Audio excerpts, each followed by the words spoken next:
Conflict. It's a part of life, right? From the boardroom all the way to the breakfast table. It can be super uncomfortable, stressful, and, let's be honest, pretty messy. But what if it didn't have to be? What if you had a clear, simple framework to turn a heated argument into a really productive conversation? Okay, let's dive into this. You know that feeling, don't you? Voices start getting a little louder, the tension in the room just skyrockets, and you can literally feel your own heart rate start to climb. It's that moment where things can either totally spiral out of control or they can take a sharp turn towards a resolution. And that choice, it often comes down to what happens in the next few seconds. So instead of just talking theory, we're actually going to walk through a real-world scenario. We're going to see a conflict start to bubble up, and then we'll hit pause and break down step by step how a trained approach can completely transform the final result.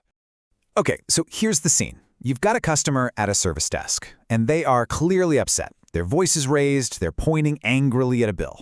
They feel like they've been overcharged and probably ignored. The manager walks up.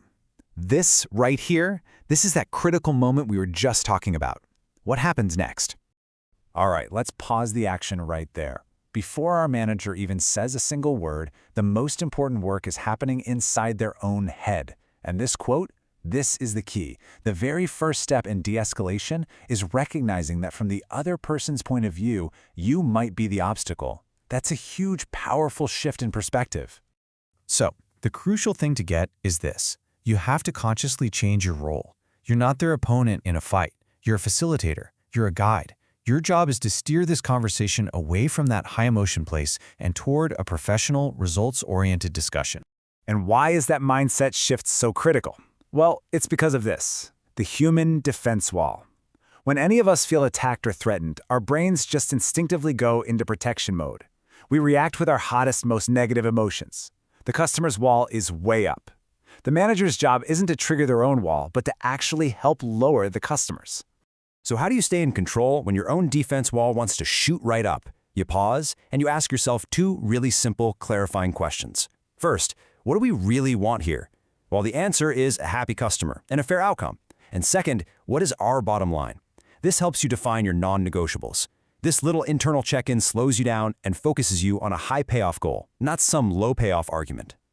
Okay, let's hit play again. With this new mindset, our manager is ready. We're about to see them use a very specific 5-step framework to navigate this entire conversation and guide it toward a win-win conclusion. And here are the steps. Think of this like a roadmap to get out of the conflict zone. It starts with the environment, moves through listening and understanding, and then it ends with solving the problem together and actually making it happen. Let's see how the manager puts it into practice. First up, step 1. The manager just calmly says, I understand you're frustrated. Let's step into my office so we can sort this out properly. This is a brilliant way to control the setting. It takes away the public theater of the conflict, and it immediately makes the whole conversation feel more professional and private. Now for steps 2 and 3, which really work hand in hand.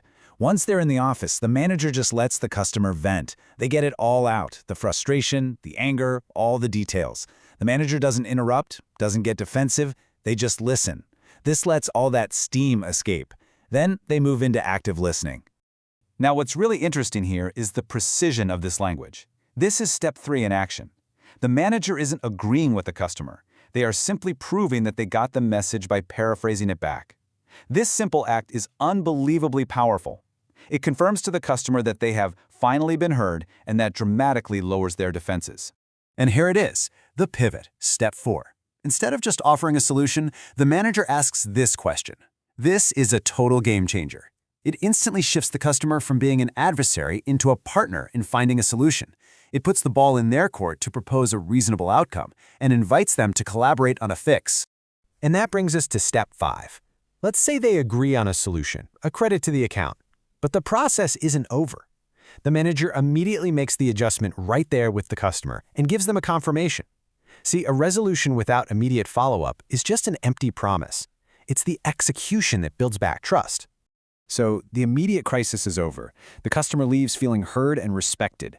Now, let's zoom out from that specific scenario and look at a few more advanced tools you can keep in your own personal toolkit for those especially tough conversations. This is a great one to remember, so let's quickly unpack these. First up, presume innocence. When the facts just don't seem to line up, instead of accusing someone, you calmly ask them to connect the dots for you. Next, the lap dump. For those chronic complainers, you put the problem right back in their lap by asking, what would make this better for you? It shifts them from just complaining to actually problem solving. And finally, iMessages. When you feel your own emotions rising, say, I am feeling frustrated because, instead of, you are being frustrating. It lets you express how you feel without putting them on the defensive. And we'll end on this thought from the physicist Niels Bohr.